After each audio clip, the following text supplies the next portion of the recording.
Si Kuya Jens, ano yan, reactor natin yan. Official reactor. Hello mga kalingap! Welcome back sa aking YouTube channel. This is Kuya Jens. So kung bago ka lang sa aking YouTube channel, huwag niyo pong kalimutan mag-subscribe at click the bell button para lagi kang updated sa bago upload na video. At huwag po nating kalimutang suportahan ng buong team Kalingap sa panguna ni Kuya Val Santos Matubang, Ate Edna Vlog at syempre Kalingap Rob. At pakisuportahan din po ang aming mga kasamaan sa buong team Kalingap. Nandiyan po ang K-Boys, Kalingap Partner, Kalingap Reactor at lahat po ng charity vlogger sa buong Pilipinas sa tumutulong sa mga kabayan natin na lahat may hirap. Suportahan po natin lahat guys. So ngayong araw mga Kalingap, alam ko po marami po rin po ang naghihintay ng part 77 ng Tambalang Jomcar dahil it almost 11 days na po or more than 11 days na po mga Kalingap makatapos po yung huling upload sa Tambalang Jomcar, yung part 76. So medyo matagal po yung naging pahinga dahil nga po after po ng birthday celebration po ni Carla ay binigyan din po ng pagkakataon naman na may upload, makapag-vlog sa iba nating mga beneficiaries ng Kalingap.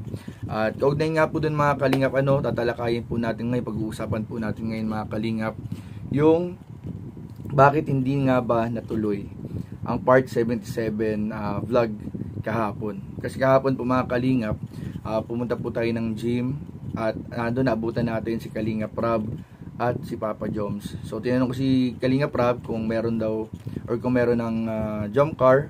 So sabi nga ni Kalingap Rob ay hindi po natuloy kahapon dahil hindi po available si Carla dahil po may pasok. May pasok po, may klase po si Carla kahapon na napag-alaman po natin mga Kalingap na meron pong online class si Carla na importante po mga Kalingap na ma-attendan dahil bukod naman po mga Kalingap sa ginagawang pagtulong ng Kalingap financially ay dapat po suportahan din po natin ang ating mga Kalingap Angels sa kanilang mga pag-aaral dahil iba pa rin po mga Kalingap syempre ang nakapagtapos at merong proper education po ng mga kabataan. Kaya yung pag-unawa po natin kay Carla ay palaging naandun.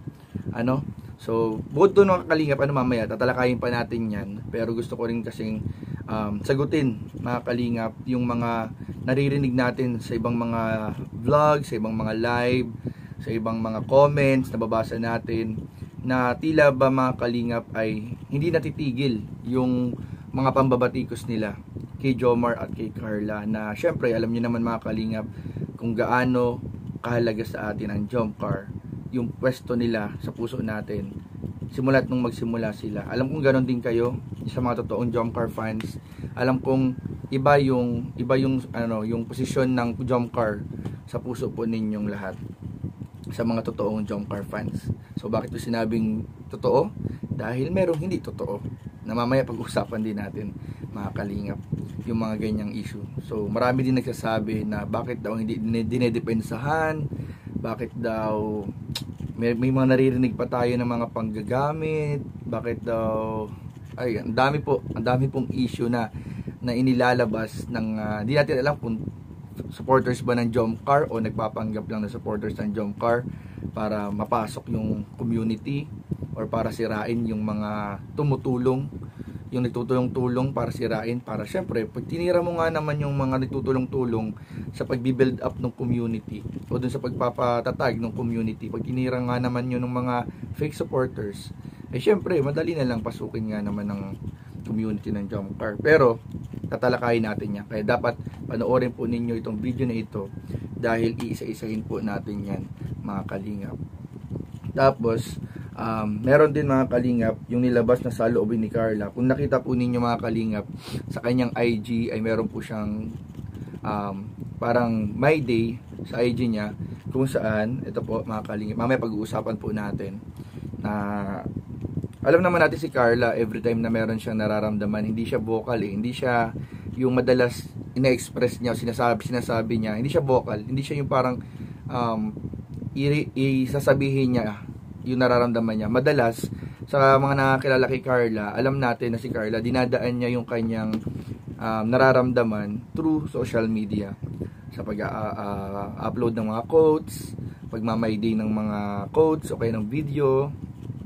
So doon niya ina-express yung nararamdaman niya.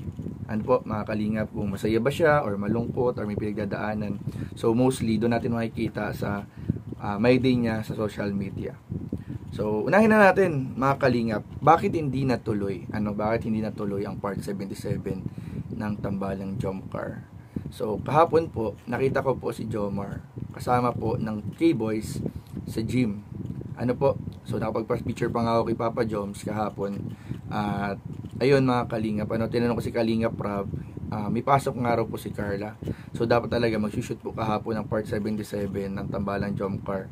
Kaso nagkataon po na may klase po si Carla na kailangan niyang pasukan. Hindi po pwedeng hindi kasi kailangan pa rin pong i-balance yung time ng pag-aaral tsaka pagbablog ng ating mga kalingap beneficiary. So yun po yung pinakadahilan, pero hahanap po sila ng timing yung walang masasagasaang pag-aaral para matuloy po yung part 77. Kung hindi po ngayong araw, pero within this week po mga kalingap. Pero malay natin, baka ngayong araw baka magkaroon ng pagkakataon, hindi natin alam. Tapos yung isa naman, yung saloobin ni Carla. Okay, yung saloobin ni Carla, pag-usapan natin yung saloobin ni Carla. Kasi may mga nalaman po ako mga kalingap na hindi lamang sa ibang love team dumadaan. Hindi lamang ibang love team ang dumadaan sa parang panggigipit ng mga ibang taga-suporta. Parang alam niyo, bawat galaw, bawat kibot ay pinapansin, binibigyan ng kahulugan, ginagawa ng issue. So, pati ang Jomcar, may mga ganon din na mga pagkakataon na lahat na lang ng galaw, lahat na lang ng kilos, binibigyan ng kahulugan, ginagawa ng issue para may mapag-usapan. Minsan, yung fake news pinapaniwalaan.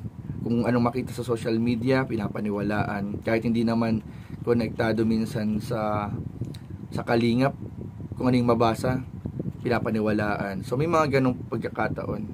Meron namang mga issue na gawa-gawa lang, walang confirmation, hindi man lang nanggaling dito sa loob, pinapaniwalaan. So, alam niyo yun guys, ang daling gumawa ng issue. Pero ang problema sa ibang mga taga-suporta, mas pinapaniwalaan yung issue kesa sa mga nakapalibot sa Jomcar or nasa kalingap. So, ito po mga kalingap, yung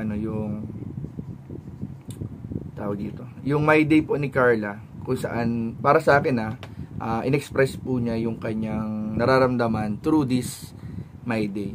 So nakalagay po dito ilalagay po natin dito sa screen. Ayan, sensitive akong tao. Mabilis akong masaktan. Which is, lahat ng tao may mga ganyang side. Lahat ng tao may ganyang side, guys.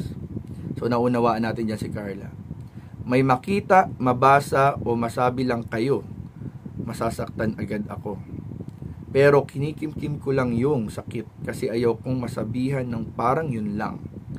Ang babaw mo naman, OA mo naman. Sorry for getting hurt easily. Hindi ko naman gusto to. So, mga kalingap, para itong mga kalingap, yung pinagdadaanan din ng ibang mga kalingap angels natin, and minsan nga pati yung mga K-boys ay dumaraan din sa ganitong klaseng mga nararamdaman nila. Ito po, ang nire-refer po natin dito ay yung mga negative people. Kasi meron po mga ibang negative people na nagre-reach out. Nagre-reach out po yung mga negative people sa ating mga beneficiaries, sa ating mga leading man, sa ating mga kasama sa K-Boys, na basta na lang makapagsalita ng mga kung ano-ano. At meron pa dyan minsan mga kalingap, yung parang gusto nila ay sila na yung masunod. Meron dyan mga minsan gusto nila sila nang masunod, tapos kapag hindi nasunod ay nagagalit, o kaya kapag hindi naman nasunod ay sumasama ang loob, o kaya kung pag hindi naman nasunod ay gumagawa na ng issue or nag-i-ignite ng fire or nagsisimula po ng apoy. So parang kung titingnan natin, kung i-analyze po natin mga kalingap, may mga tao na parang gusto ba ay hawakan minsan ang mga beneficiary at ang mga love team minsan sa leeg. Minsan parang gusto nilang kontrolin. Which is, ang totoo po at ang tama po mga kalingap na dapat nating isipin ay mga tao po ang lahat ng miyembro. Mapa-beneficiary man yan, mapa-K-Boys man yan, mga tao lang po yan, mga kalingap, mga tao lang po. Ibig sabihin, may nararamdaman, may sariling desisyon, may free will, at syempre po mga kalingap, meron din po yung outside, life outside kalingap. Narinig ko ito sa isang love team eh. So meron life outside kalingap. Kami po, itong kung ano po nakikita nyo sa screen, totoo po yan. Pero bukod po sa nakikita nyo sa screen, ay meron pa rin pong mga outside, life outside the camera, outside kalingap. Ibig mo sabihin, meron mga kaibigan, merong mga gustong magawa, merong mga pangarap, merong mga nilolonging sa buhay na gustong ma-experience. Normal po yan, lahat po tayo dumadaan sa ganyan mga kalingap. Ang masakit lang po minsan, kung sino pa minsan yung parang alam nating sabihin na natin na parang sabi daw supporter daw, ay sila pa yung grabe magsalita. Minsan, may mga ganyan. Kaya minsan pag may mga ganyang issue, mas makikilala natin kung sino talaga ang totoong taga-suporta. Pag mga ganyang issue, pag may mga issue lumalabas sa akin, may issue sa akin kunwari, tapos dati akala ko taga-suporta, biglang mababasa ko na lang, may comment pa lang, hindi maganda. So, lumalabas yung totoo. Pero thankful pa rin ako kasi mas marami pa rin, mas marami pa rin yung kahit anong mangyari, ano man yung gawin ng community, ano man yung gawin namin, ay kilala na nila yung totoong kami. Magbiroan man sa screen, makita man na kung ano man yung makita sa camera, magbiroan man ng mga kung ano-anong jokes, ay kilala nila, alam nila ang totoo na ay kilala.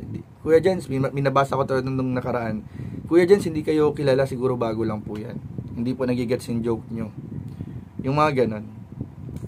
Ay naglabo yung screen natin.